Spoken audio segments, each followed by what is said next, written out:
Hello दोस्तों, आप सब कैसे हैं। आशा करता हूं कि स्वस्थ होंगे, मस्त होंगे।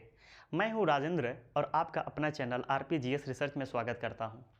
दोस्तों, आज से हम लोग इतिहास की क्लासेस की शुरुआत कर रहे हैं और आज जो पहला क्लास रहेगा पूर्णतः इतिहास के परिचय से संबंधित रहेगा। आज हम लोग देखेंगे कि इतिहास कितने शब्दों से मिलकर बना है, इतिहास का अर्थ क्या होता है और इतिहास की परिभाषा क्या होता है।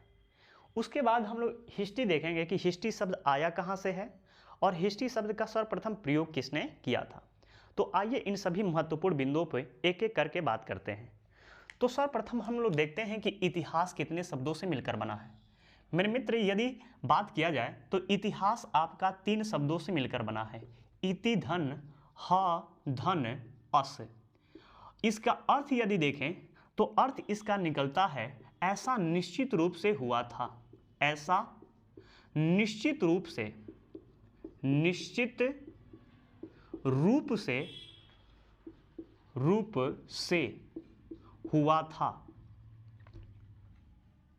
हुआ था। मेरे मित्र, यह आपके इतिहास का जो अर्थ निकल रहा है, ऐसा निश्चित रूप से हुआ था, कितना सुंदर और प्यारा निकल रहा है। इतिहास जो शब्द दिया था वह कितना जबरदस्त विद्वान रहे होंगे कि यह आपके इतिहास शब्द दिए होंगे कि ऐसा निश्चित रूप से हुआ था। इतिहास जब भी पढ़ते हैं मेरे मित्र, हम यही पढ़ते हैं कि हल्दी घाटी का युद्ध हुआ था, पानीपत का फर्स्ट आपका युद्ध हुआ था, सेकेंड युद्ध हुआ था, थर्ड युद्ध हुआ था। हम यह कभी नहीं पढ़ते हैं कि हुआ होगा। दिल्ली सल्तनत के जो संस्थापक है कुतुबुद्दीन ऐबक था। यह नहीं हम कहते हैं कि कुतुबुद्दीन ऐबक हुआ होगा। मेरे भाई, हुआ होगा नहीं कहते हैं, हुआ था। कितना सुंदर सा आपका अर्थ निकल रहा है इतिहास का। मेरे मित्र, बहुत सारे विद्वान आपके हुए और इतिहास के अपने अपने मतों के अनुसार कई सारे परिभाषाएं दिए। उन इतिहासकारों में से कुछ इतिहासकार की परिभाषा देख लेते हैं। एक बहुत ही प्यारे आपके इतिहासकार हुए जिनका नाम था जे.बी. ब्यूरी। यह बहुत प्यारे आपके इतिहासकार हैं और बहुत माने जाने भी इतिहासकार हैं। उन्होंने कहा कि इतिहास विज्ञान है, इतिहास विज्ञान है, न तो उससे कम है, न तो उससे कम है, न तो उससे ज़्यादा। इनका कहना यह था कि यदि आप विज्ञान को प्रमाणित मानते हैं, आप प्रूफ मानते हैं, तो इतिहास भी क्या है, एक विज्ञान है। इनका कहना, किनका कहना था? जे.बी. ब्यूरी का कहना था। एक और इतिहासकार हुए जिनका नाम था E.H. कार। यह भी इनकी पुस्तक से कई बार क्वेश्चन आ चुका है कि E.H. कार की पुस्तक का नाम क्या है, या कहा जाता है कि इनकी जो पुस्तक है वह है आपका व्हाट इज हिस्ट्री। ये कई बार क्वेश्चन पूछा जा चुका है कि व्हाट इज हिस्ट्री के लेखक कौन है। तो मेरे मित्र, E.H. कार हैं। व्हाट इज हिस्ट्री के लेखक कौन है? तो E.H. कार हैं।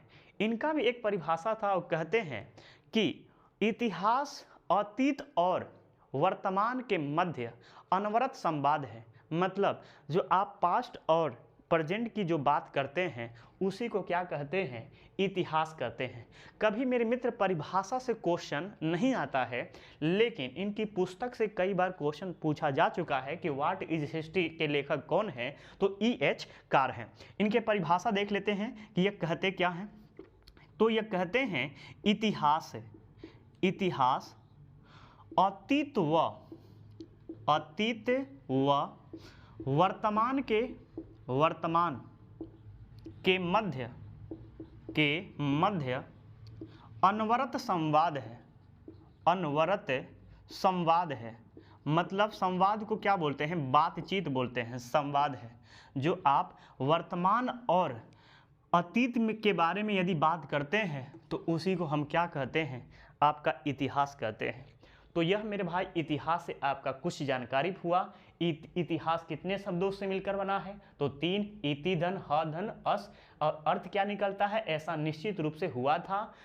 पहला परिभाषा देखे हैं जेबी ब्यूरी का, उन्होंने कहे हैं इतिहास विज्ञान है, न तो उससे कम है न तो उससे ज़्यादा है।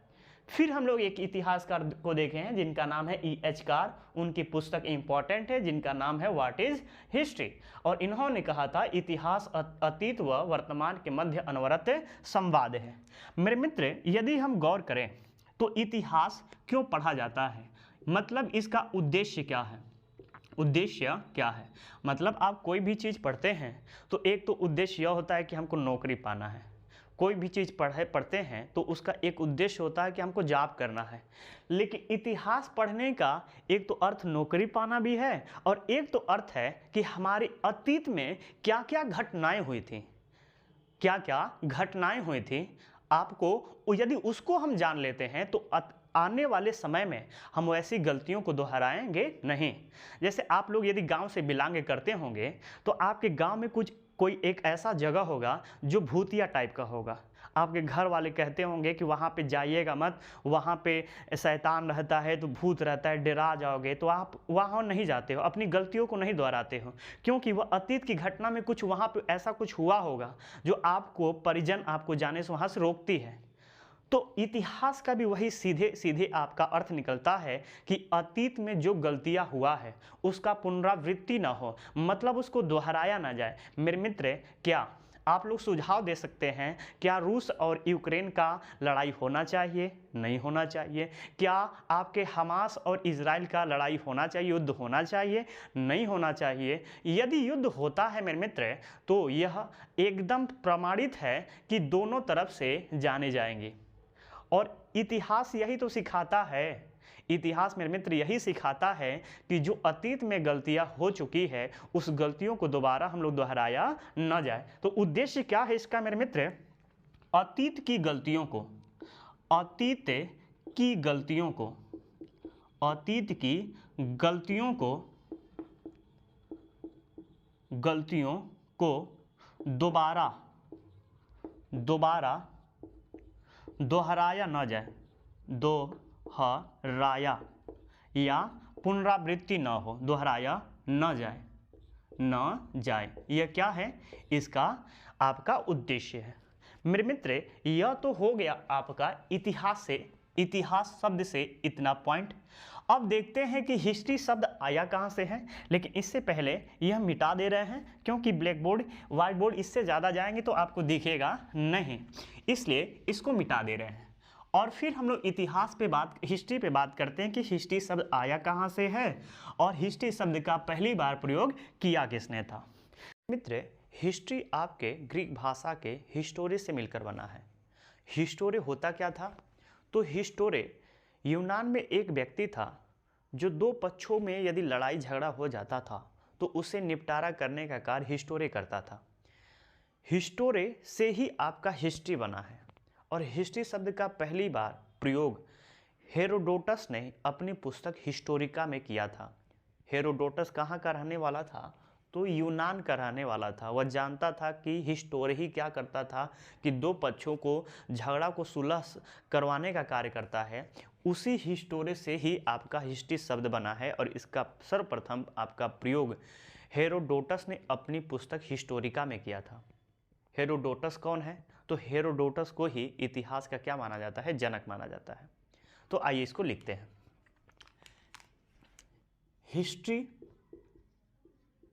हिस्ट्री शब्द की उत्पत्ति,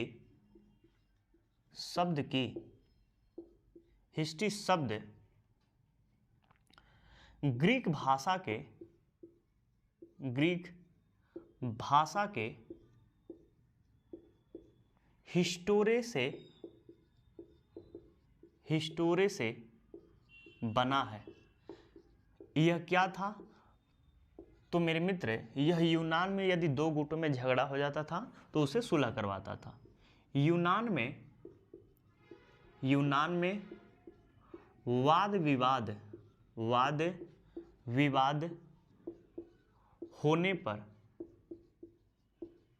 होने पर उसका निपटारा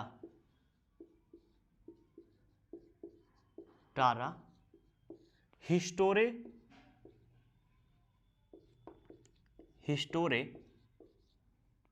करवाता था। अब यहीं से हिस्टोरे से ही क्या बना, हिस्ट्री शब्द की उत्पत्ति हुई, क्योंकि जो हेरोडोटस था, जो जिसे इतिहास का जनक कहा जाता है, पिता कहा जाता है, वह कहाँ का रहने वाला था, यूनान का। वह जानता था कि हिस्टोरे का असली मतलब क्या होता था, उसी से आपका हिस्ट्री शब्द की निर्माण किया था। तो आइए लिखते हैं, हिस्ट्री शब्द का पहली बार प्रयोग, हिस्ट्री शब्द का पहली बार प्रयोग,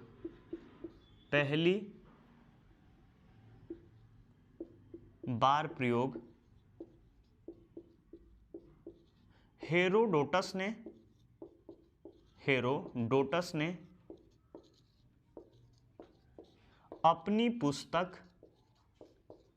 अपनी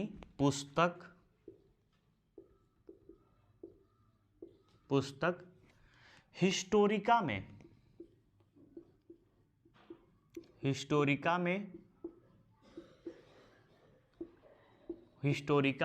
किया था।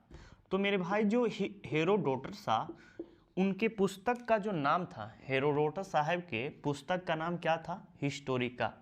ये कई बार पूछा जा चुका है कि हिस्टोरिका के जनक कौन है, लेखक कौन है, तो हिस्टोरिका के लेखक आपके हेरोडोटस हैं। और इन्हीं हेरोडोटस साहब को इतिहास का क्या कहा जाता है, जनक कहा जाता है। यह भी पॉइंट लिख लेते हैं, हिस्ट्री यानी इतिहास, हिस्ट्री या इतिहास के जनक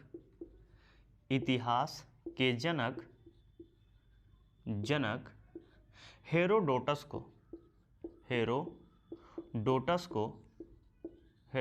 को माना जाता है। एक तो यह बात हुआ।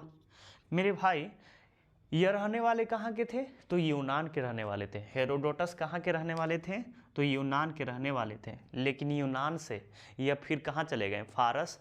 और फारस आपको मेरे भाई विदेशी आक्रामकता में मैं पढ़ाऊंगा। जब विदेशी भारतीयों पर आक्रमण किए थे तो सर्वप्रथम आपके फारसियों ने आक्रमण किया था। फारस अर्थात ईरान के जो शासक थे वह भारत में सर्वप्रथम आक्रमण किए थे। और उस आक्रमण में पहला जो आक्रमण करता था उसका नाम था डेरियस प्रथम। डेरियस प्रथम के बाद दारा प्रथम ने आपका आक्रमण किया था और भारत के कुछ क्षेत्रों को जीता था। आगे हम लोग पढ़ा जाएगा कि आपका डेरियस प्रथम और दारा प्रथम जीतने के बाद 20वां और 21वां जो राज्य बनाए थे अपने देश का, ईरान का जो राज्य बनाए थे, हमारी भूमि का 21वां और 22वां राज्य बनाए थे उन्होंने। इससे पता चलता है, स्तंभों में लिखा गया है कि उन्होंने जीता था।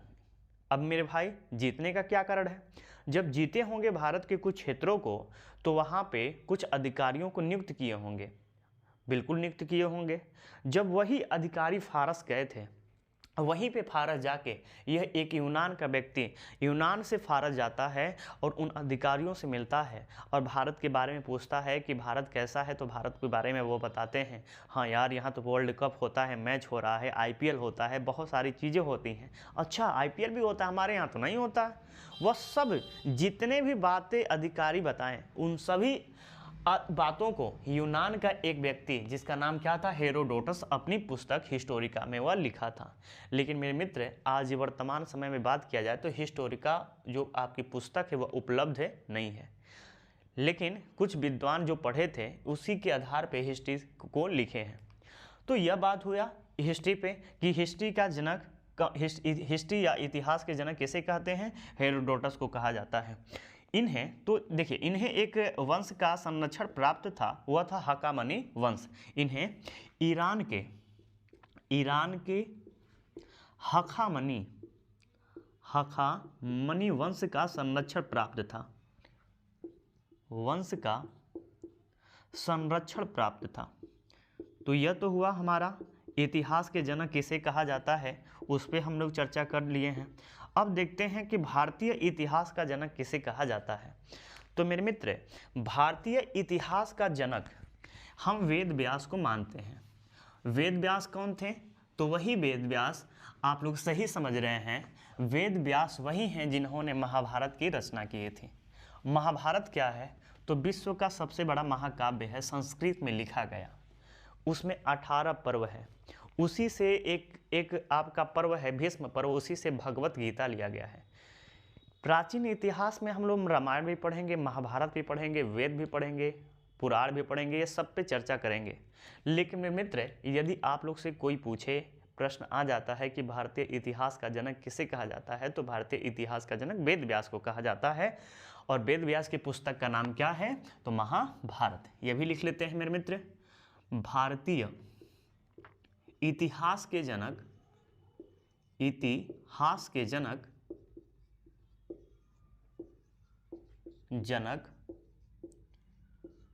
वेद व्यास को, वेद व्यास को माना जाता है, माना जाता है। और इनकी जो पुस्तक है उसका नाम क्या है? महाभारत। तो इनकी पुस्तक का नाम लिख लेते हैं। पुस्तक कौन सा है? महाभारत। एक तो यह बात हुआ मेरे मित्र। एक और क्वेश्चन यहां से बन सकता है। वह क्वेश्चन क्या है? यह तारीख वाइज नहीं लिखा गया था, लिखा तो गया था लेकिन डेट और सन नहीं था। तो डेट और सन इतिहास में जो पहली बार कहा जाता है, पुस्तक लिखा गया था डेट वाइज कि इस डेट को यह हुआ था, इस डेट को यह हुआ था, वह आपका पुस्तक है कल्हड़ की राजतरंगड़ी। तो खूब पूछा जाता है कि कौन सी ऐसी पुस्तक है जिसे तिथि क्रम या धर्मनिरपेक्ष के तहत भारत के इतिहास लिखने की शुरुआत किया गया था। तो वह है आपका कल्हड़ की पुस्तक राजतरंगड़ी। तो कल्हड़ की जो पुस्तक राजतरंगड़ी है वह कश्मीर के शासकों के बारे में चर्चा मिलता है। कश्मीर में आपके 3 वंश ने शासन किया था जब आपके कल्हड़ जी थे तब। कौन कौन से थे? एक तो था कारकोट वंश, दूसरा था लोहार वंश और तीसरा था उत्कल वंश। उसी 3 वंशों के बारे में कहा जाता है कि राजतरंगड़ी में चर्चा मिलता है तिथि क्रम वाइज। आइए उसको भी लिख लेते हैं। तो लिखते हैं मेरे मित्र, भारतीय इतिहास, भारतीय इतिहास में, भारतीय इतिहास को तिथि क्रम, भारत इतिहास को तिथि क्रम और धर्मनिरपेक्ष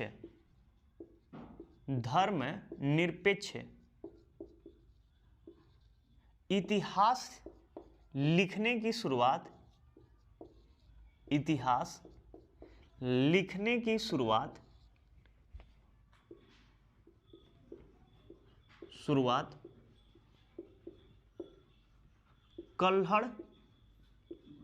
कल्हड़ ने किया था, कल्हड़ ने किया था। अब इनकी पुस्तक का नाम क्या है? तो इनकी जो पुस्तक है वह है आपकी राजतरंगड़ी। इनकी जो पुस्तक है उस पुस्तक का नाम क्या है? राजतरंगड़ी पुस्तक का नाम है। तो यह तो हुआ हम लोग इतिहास और हिस्ट्री की क्या क्या, इतिहास का कितने शब्दों से मिलकर बना है, इतिहास का अर्थ क्या निकलता है, इतिहास का क्या परिभाषा होता है, उस पर चर्चा कर चुके हैं। उसके बाद हम लोग हिस्ट्री को देखे हैं कि हिस्ट्री किस शब्द से मिलकर बना है और हिस्ट्री शब्द की उत्पत्ति जो आपका पहली बार प्रयोग किसने किया था। उसके बाद यह देखे हैं कि भारतीय इतिहास का जनक किसे कहा जाता है। और मेरे मित्र लास्ट हम लोग पॉइंट देखें कि तिथि क्रम और धर्मनिरपेक्ष इतिहास का लेखन की शुरुआत कब किसने किया था? तो कल्हड़ जी ने किया था। और कल्हड़ की पुस्तक का नाम क्या है? राजतरंगड़ी। और इसमें किस वंश के राजाओं के बारे में जानकारी मिलता है? तो कश्मीरी वंश के राजाओं के बारे में जानकारी मिलता है। और उसमें से 3 आपके राजाओं के बारे में जानकारी मिलता है, कारकोट वंश, उत्कल वंश, लाहौर वंश। आपके कारकोट वंश, उत्कल वंश, एक लोहार वंश। यह 3 जानकारी आपके राजतरंगड़ी से मिलता है। अब इसी के बाद हम लोग चलिए भारत के नामकरण पे भी चर्चा करते हैं। भारतीय इतिहास के अंतर्गत भारत का नामकरण का भी एक इतिहास रहा है मेरे मित्र, कि भारत जिस देश में हम लोग रहते हैं उस देश का नाम है भारत, लेकिन भारत के अलावा भारत को किस अन्य नामों से भी जानते हैं, अन्य नामों से मेरे मित्र जाना जाता है। जैसे भारत को इंडिया कहते हैं, भारत को हिंदुस्तान कहते हैं, भारत को भारत भी कहते हैं। तो जिस देश में रहते हैं उस देश का 3 नाम है। तो इसका भी क्या है, इतिहास है। उन इतिहासों पे चर्चा करते हैं कि इंडिया शब्द कहाँ से आया है, किसने दिया है, हिंदुस्तान जो शब्द है यह किसने दिया है, यह कैसे आया है, और फिर भारत को देखते हैं कि भारत शब्द किसने दिया हो और कैसे आया है। तो आइए देखते हैं। पहले हम लोग देखते हैं इंडिया को। तो मेरे मित्र यह है इंडिया। इंडिया शब्द कहाँ से आया है, तो इंडिया शब्द को देने वाले हैं यूनानी। किसने दिया था, यूनानियों का देन है यह, ठीक है। और भारत पे सर्वप्रथम आक्रमण किसने किया था, यूनानियों ने किया था।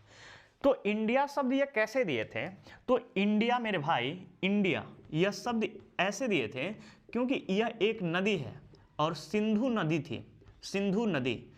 इनके पास जब यूनानी आक्रमण जब किए थे तो इनके पास कोई जहाज नहीं था, कोई हेलीकॉप्टर नहीं था कि वह नदी पार करके भारत पे आक्रमण कर दें। पैदल सेना थी, घुड़सवारी सेना थी, ऊंट की सेना थी, हाथी सेना थी, जो नदी को क्रॉस करने में हालत खराब हो जाता। इसलिए बहुत सारी नदियां किसी राज्य को सुरक्षित प्रदान करती थी। जैसे मगध जब बात करेंगे तो 5 ऐसी नदियां थीं जो मगध को सुरक्षा प्रदान करती थी। जब यह सिंधु नदी के पास आए तो सिंधु नदी को यह इंडस नदी कहें। कौन सी नदी कहें, इंडस नदी कहें। और इंडस से ही आपका क्या बनता है, आपका इंडिया बनता है। इंडस से ही क्या बनता है, इंडिया शब्द बना है, ऐसा मान्यता है इतिहास के नामकरण में। फिर हम दूसरा देखते हैं आपके हिंदुस्तान। मेरे मित्र जो हिंदुस्तान है वह कहा जाता है कि यह आपके फारस के लोगों का देन है। जो फारस के लोग थे, फारस का मतलब, अब फारस का मतलब ईरान, फारस का मतलब समझिएगा क्या, ईरान। ईरान के जो लोग थे और भारत पे जो आक्रमण किए थे, उन्होंने भी एक आए, जैसे ही भारत पे आक्रमण करने आए तो आपके जो भी भारत पे आक्रमण करता था खैबर दर्रे के तहत ही आता था।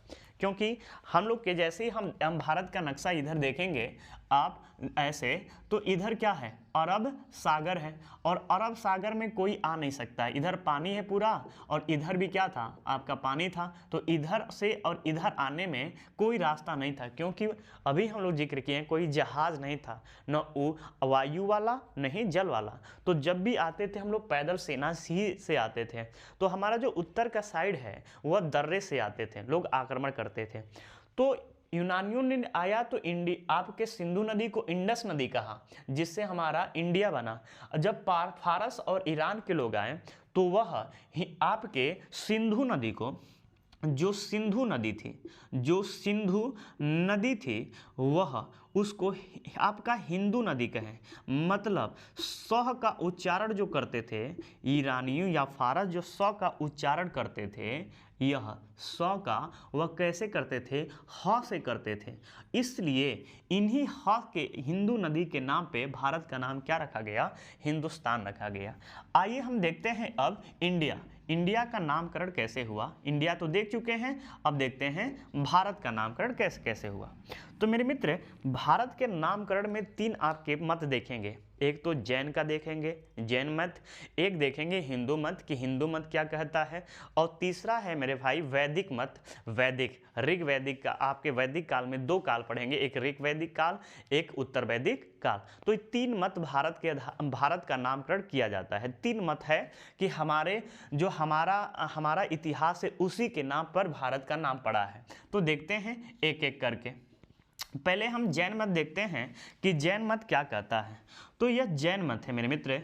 जैन मत कहता है कि, अच्छा यह भी जानते रहिएगा कि जैन मत में आपके जैन धर्म में कुल 24 तीर्थंकर हुए थे। पहले जो तीर्थंकर थे उनका नाम था ऋषभदेव। तीर्थंकर क्या होते हैं, तो जो बहुत बड़े साधु, एक हिंदू धर्म में कह दे तो वैसे साधु जो आपको मोक्ष प्राप्ति करने में आपका सहायता प्रदान करे, उस साधु को ही जैन धर्म में तीर्थंकर कहा जाता है। और पूरे जैन धर्म में 24 तीर्थंकर हुए हैं। तो जैन मत के अनुसार कहा जाता है कि ऋषभदेव, और ऋषभदेव कौन थे? तो ऋषभदेव जैन धर्म में आपके पहले तीर्थंकर थे। ऋषभदेव के पुत्र का नाम भरत था। पुत्र का नाम क्या था मेरे मित्र? भरत था। इसलिए भारत का नाम क्या पड़ा? आपका भरत के ही नाम पे हमारा देश का नाम क्या रखा गया? भारत। यह किसका मत है? यह जैन मत है। हिंदू मत क्या है? आइए वह भी देखते हैं। तो हिंदू मत कहता है कि आप एक दुष्यंत और शकुंतला के जो पुत्र थे उनका नाम भरत था, इसलिए भरत के नाम पे भारत नाम रखा गया। यह हिंदुओं का मत है। आइए लिख लेते हैं। दुष्यंत और शकुंतला, दुष्यंत और शकुंतला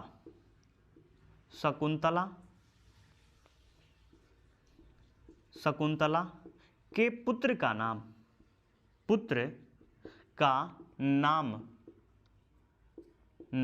क्या था? भरत था, इसलिए इसका नाम क्या रखा गया? भारत पड़ा। यह हिंदू मत है। यह हिंदू मत के तहत कहा जाता है कि आपका यह दुष्यंत और शकुंतला के पुत्र का नाम भरत था, इसलिए भरत के नाम पर इसका नाम क्या रखा गया? आपका भारत रखा गया। दूसरा मेरे मित्र आपका यह कहता है, मैं लिख दे रहा हूं यहाँ पे, फिर यहाँ पे लिख दे रहा हूं कि आपको इधर शायद न देखे। आपका वैदिक मत कुछ अलग कहता है। वैदिक मत कहता है कि आपका त्रिस्तु एक कबीला था। उसी त्रिस्तु कबीले के जो मुखिया का नाम था वह था भरत, इसलिए भरत के नाम पर रखा गया। तो त्रिस्तु कबीले के मुखिया का नाम, कबीले के मुखिया का नाम क्या था? मुखिया का नाम भरत था, इसलिए मेरे भाई भरत के नाम पर आपका भारत पड़ा था। यह कुछ भारत के नामकरण से इतिहास है। यदि कोई पूछता है कि जैन मत क्या कहता है, तो जैन मत कहता है कि जो जैन धर्म के पहले तीर्थंकर थे ऋषभदेव, उनके पुत्र का नाम भरत था, इसलिए भरत के नाम पे भारत पड़ा। और हिंदू मत क्या कहता है कि दुष्यंत और शकुंतला के पुत्र का नाम भरत था, इसलिए भारत पड़ा। वैदिक मत कहता है कि त्रिस्तु कबीले के मुखिया का नाम भरत था, इसलिए इसका देश का नाम भारत पड़ा। ईरानियों ने कहते हैं कि हिंदुस्तान नाम हम दिए हैं, क्योंकि सिंधु नदी को हम हिंदू नदी कहते थे, स का उच्चारण ह से करते थे, इसलिए आप हिंदुस्तान पड़ा। और यदि हम यूनानियों के मत से देखें तो इंडिया, या सिंधु नदी को इंडस नदी कहते थे, इसलिए इंडिया पड़ा। यह कुछ भारत के नामकरण का कुछ इतिहास है। तो हम लोग भारत के नामकरण के इतिहास को चर्चा कर चुके हैं। मेरे मित्र, आने इतिहास को मुख्यतः 3 भागों में बांट के पढ़ा जाता है। पहला आपका है प्राचीन इतिहास, दूसरा है मध्यकालीन, और तीसरा है आपका आधुनिक इतिहास। तो आज से हम लोग प्राचीन इतिहास की शुरुआत कर रहे हैं। मेरे मित्र, प्राचीन इतिहास को भी स्रोतों के आधार पर 3 भागों में बांटा जाता है। स्रोत कौन कौन से हैं? तो एक तो हो जाता है साहित्यिक स्रोत, और दूसरा हो जाता है आपके पुरातात्विक स्रोत। तो आइए देखते हैं कि प्राचीन इतिहास को कितने भागों में बांटा जाता है। तो प्राचीन इतिहास को मुख्यतः 3 भागों में क्या किया जाता है? बांटा जाता है। पहला है आपका कौन सा? प्रागैतिहासिक काल। प्रागैतिहासिक काल होता है, यह आपका प्राचीन इतिहास का पहला काल है। दूसरा मेरे मित्र, यदि हम बात करें तो दूसरा हो जाता है अर्ध ऐतिहासिक काल। अर्ध ऐतिहासिक काल हो जाता है। प्राचीन इतिहास को यदि विभाजन करते हैं तो इसका 3 भागों में विभाजित करते हैं। पहला होता है आपका प्रागैतिहासिक काल, दूसरा होता है अर्ध ऐतिहासिक काल, और तीसरा जो होता है वह होता है मेरे मित्र ऐतिहासिक काल होता है। और यह सभी जितने भी काल का विभाजन किया गया है, यह सब स्रोतों के आधार पे ही क्या किया गया? इसका विभाजन किया गया है। अब देखते हैं कि प्रागैतिहासिक काल क्या कहता है। तो आइए इसके बारे में थोड़ा सा लिखते हैं। तो मेरे मित्र, कहा जाता है इसका वह काल जिसमें पुरातात्विक स्रोत मिलता है। पुरातात्विक स्रोत क्या होते हैं?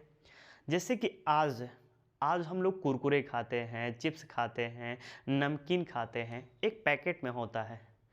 यदि उस पैकेट को, जो उसके अंदर नमकीन जो होता है, नमकीन खा के पैकेट को हम रखते नहीं हैं, उसको फेंक देते हैं। मेरे मित्र, फेंकने के बाद वह ज़मीन में ही क्या है, जमा रहता है। प्लास्टिक कभी गलता नहीं है। और सोचिए कि 400 वर्ष 500 वर्ष यदि उस ज़मीन की कोई खुदाई करता है तो वह नमकीन का पैकेट मिलता है। तो जो ज़मीन के अंदर से जो वस्तु मिलता है जिसका हम यूज कर चुके होते हैं, उसी को पुरातात्विक साक्ष्य बोलते हैं।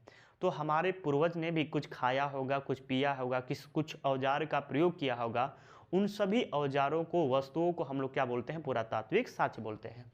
तो वैसा काल जो पुरातात्विक साक्ष्य, जिस काल में पुरातात्विक साक्ष्य मिलता है लेकिन लिखित साक्ष्य नहीं मिलता है, वैसे काल को कौन सा काल कहते हैं, प्रागैतिहासिक काल कहते हैं। लिखते हैं इसको, वह काल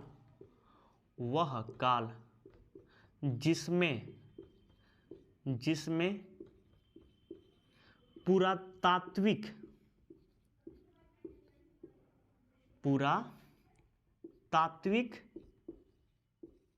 साक्ष्य तो मिलता है, साक्ष्य तो मिलता है, लेकिन लिखित साक्ष्य नहीं मिलता है। लिखित साक्ष्य नहीं मिलता है, नहीं मिलता है, उसे मिलता है। उसे कौन सा काल कहते हैं, प्रागैतिहासिक काल कहते हैं। यदि मेरे मित्र इसका उदाहरण देखा जाए कि इसका कौन सा ऐसा काल है जो प्राचीन इतिहास में पढ़ेंगे जो प्रागैतिहासिक काल का उदाहरण हो जाता है, तो वह मेरे भाई है पाषाण काल। पाषाण काल जो हम पढ़ते हैं, ये इसको 3 भागों में बांट देते हैं। इसको 3 भागों में बांट के पढ़ा जाता है। पहला हो जाता है पूरा पाषाण काल, पूरा पाषाण काल हो जाता है। इसमें अब देखिए, पूरा पाषाण काल में जैसे हम लोग देखेंगे तो इसमें वस्त्र नहीं था, मतलब मानव खुले आसमान में रहता था, कपड़ा नग्न रहता था। इस समय न चाउमीन था, न बर्गर था, न रोटी था, ठीक है, न हॉट पॉट था, न आपका मैगी था, कुछ भी नहीं था। यह लोग शिकार करते थे, शिकार करके खाते थे। यह नहीं जानते थे कि मोबाइल नाम की कोई चीज़ होती है। वह शिकार करते थे, पत्थरों का हथियार बनाते थे, उसी से यह क्या करते थे, आपका शिकार करके खाते थे। मतलब ये पढ़ना लिखना ही नहीं जानते थे, व्हाट्सएप चलाना नहीं जानते थे, रील्स देखना नहीं जानते थे मेरे मित्र। तो वह कौन सा काल हो जाएगा, पाषाण काल। पाषाण काल को एक और काल होता है, यह होता है मध्यकाल। मध्यकाल में थोड़ा सा और बुद्धिमान हुए और आपका नवपाषाण काल आता है। नवपाषाण काल आते आते इंसान थोड़ा सा और बुद्धिमान हो जाता है। मतलब आग का आविष्कार कहा जाता है कि पूरा पाषाण में काल में कर लिया गया था, लेकिन उसका प्रयोग कैसे होता है यह नहीं जानते हैं। जैसे बहुत सारे लोग होते हैं, मोबाइल में इतना फीचर होता है जिसको नहीं जानते हैं, बस फ़ोन आया, उठाया, हेलो किए, बात किए, रख दिए। लेकिन बहुत सारे ऐसे बच्चे होते हैं, भाई होते हैं, जो मोबाइल के कोने कोने अंदर तक जाते हैं, जानते हैं कि मोबाइल में कितना फीचर है, क्या क्या हो सकता है। तो इसमें जो था पूरा पाषाण काल में आग का आविष्कार हो चुका था, लेकिन आग का प्रयोग करना नहीं सीखे थे। प्रयोग करना कब सीखे थे, नवपाषाण काल में सीखे थे मेरे मित्र।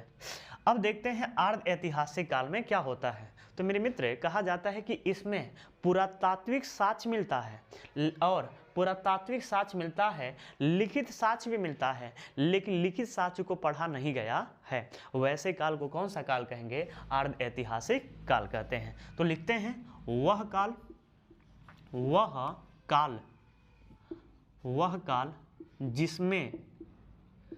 जिसमें पुरातात्विक साक्ष्य के साथ लिखित साक्ष्य भी मिलता है, लिखित साक्ष्य भी मिलता है, साक्ष्य भी मिलता है, लेकिन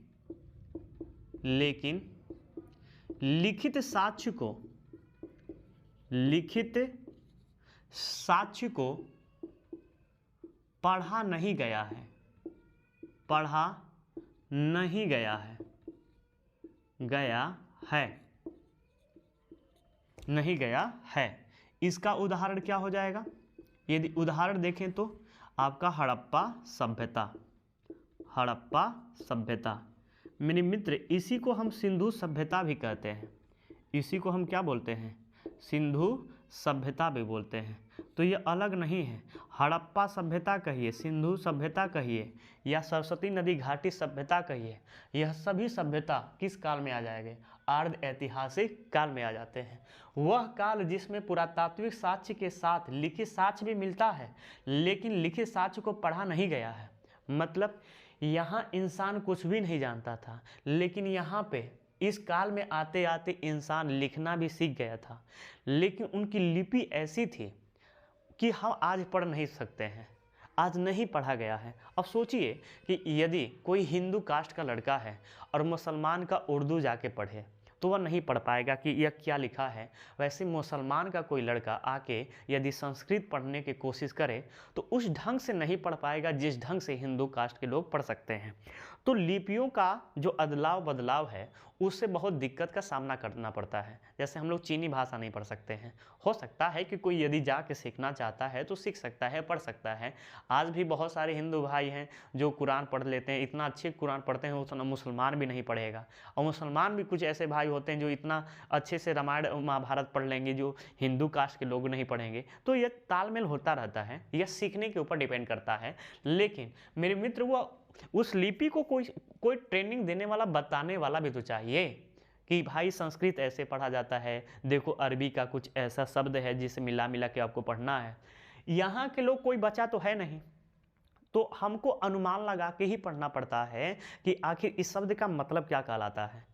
बहुत सारे विद्वान इसका रिसर्च किए, पढ़ने का कोशिश किए, लेकिन इसको पढ़ नहीं पाए। हड़प्पा जो सभ्यता है, सिंधु सभ्यता की जो लिपि है, पढ़ नहीं पाए। कहा जाता है कि हड़प्पा सभ्यता में कुल 400 अक्षर हैं जो उभरे हुए हैं, इसमें सर्वाधिक जो यू आकार का अक्षर सर्वाधिक मिलता है और पशुओं में मछली का आकार सर्वाधिक मिलता है। जो आपका पशुओं में सर्वाधिक कहा जाता है कि मछली का आकार सर्वाधिक मिलता है। अब मछली से क्या तात्पर्य आप लगा सकते हैं कि भाई यह जो इंडिकेट कर रहा है मछली, इसका मतलब क्या हो सकता है? तो एम दिखाएगा। वर्णमाला हम लोग बचपन में पढ़ते थे तो म से सीधे कहते थे, म से मछली, ल से लट्टू, ऐसे करते थे। लेकिन आज बस एक जैसे मछली दिखेगी तो एक छोटा सा बच्चा क्या कहेगा? माँ बोलेगा। तो वहाँ पे म का मतलब निकालते थे, लेकिन सही अर्थ आज भी विद्वान इसका पता नहीं कर पाए हैं, इसलिए इसको अर्ध ऐतिहासिक काल में रखा गया है। चलते हैं ऐतिहासिक काल देखते हैं। तो इसमें कहता है कि वह काल जिसमें पुरातात्विक साक्ष्य के साथ लिखित साक्ष्य भी प्राप्त हुए हैं और लिखित साक्ष्य को पढ़ा भी गया है। देखिए, इन दो कालों में लिखित साक्ष्य को पढ़ा नहीं गया था, लेकिन ऐतिहासिक काल में कहा जाता है कि लिखित साक्ष्य को पढ़ा भी गया है। वह काल को कौन सा काल कहते हैं? ऐतिहासिक काल कहते हैं। तो मेरे मित्र, आइए इसको भी देखते हैं। वह काल जिसमें पुरातात्विक साक्ष्य,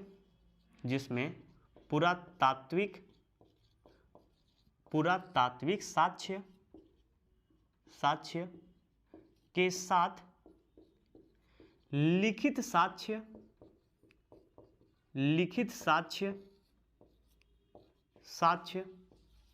प्राप्त हुआ है और लिखित साक्ष्य को पढ़ा भी गया है,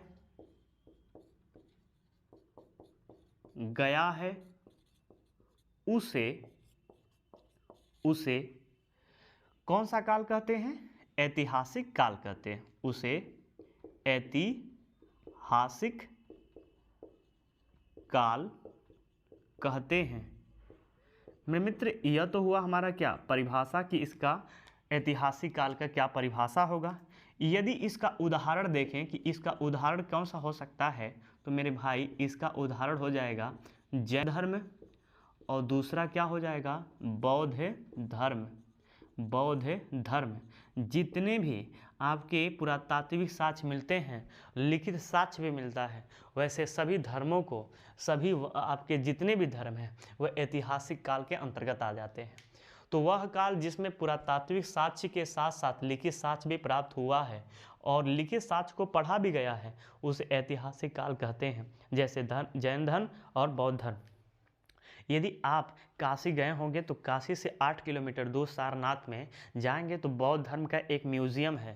म्यूज़ियम में जैसे ही जाएंगे तो आपके महात्मा बुद्ध जी ने कौन सा कुदार, फरसा, कौन सी आपके हथियार का, औजार का यूज किया था, उन सभी औजारों को आपके सारनाथ की म्यूज़ियम में रखा गया है। तो यह तो मेरे मित्र आपके स्रोतों पे कुछ चर्चा हुआ कि स्रोत, प्राचीन इतिहास के स्रोत क्या क्या होते हैं। लेकिन मेरे मित्र एक डायग्राम के माध्यम से हम लोग एक चार्ट बना लेते हैं और उसी चार्ट के माध्यम से हम लोग प्राचीन इतिहास की शुरुआत करेंगे। एक प्राचीन इतिहास की शुरुआत करेंगे। तो मेरे मित्र हम लोग स्रोत देख लेते हैं कि क्या प्राचीन इतिहास के स्रोत हैं, उसी स्रोत को माध्यम से हम लोग शुरुआत करेंगे। तो हेडिंग डाल लीजिएगा, प्राचीन इतिहास के स्रोत। प्राचीन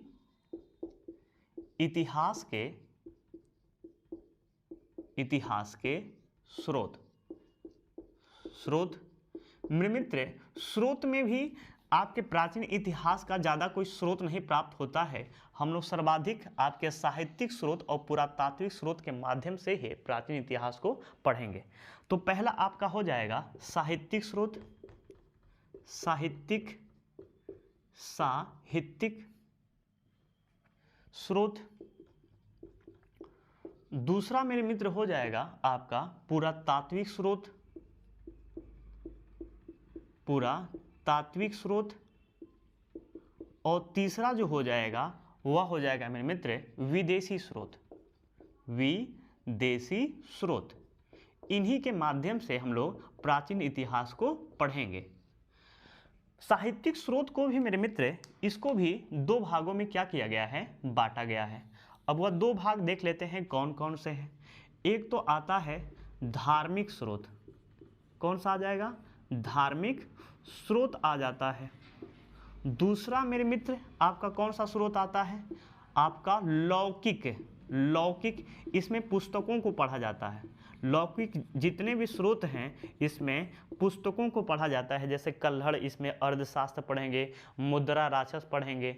इन लौकिक साहित्य का मतलब यह है कि किसी पुस्तक से किसी वंश के बारे में जानकारी मिलता है, वह लौकिक साहित्य है।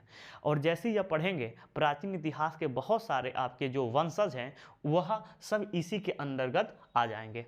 अब देखिए धार्मिक जो स्रोत है, धार्मिक स्रोत को भी मेरे मित्र दो भागों में बांटा गया है। एक है आपका ब्राह्मण स्रोत और दूसरा है मेरे मित्र आपका ब्राह्मणेत्ता स्रोत है। और ब्राह्मणेत्ता स्रोत और ब्राह्मण स्रोत के अंतर्गत कई सारे पुस्तकें आती हैं।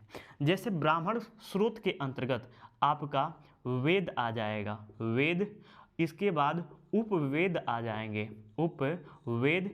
इसके बाद मेरे मित्र ब्राह्मण ग्रंथ आ जाते हैं, जितने भी ब्राह्मण ग्रंथ हैं। इसके बाद मेरे मित्र अरण्यक, जो जंगल में, ऐसे पुस्तकें जो जंगल में लिखा गया है उसको अरण्यक कहते हैं, अरण्यक। उसके बाद मेरे मित्र उपनिषद हैं। उपनिषद के बाद हम लोग स्मृतियों को पढ़ेंगे, इसके बाद मेरे मित्र वेदांग को देखा जाएगा, वेदांग को देखेंगे। वेदांग के बाद हम लोग पुराणों पे चर्चा करेंगे कि पुराण के रचनाकार कौन है, पूरे पुराणों की संख्या कितनी है, सब पुराणों पे चर्चा करेंगे।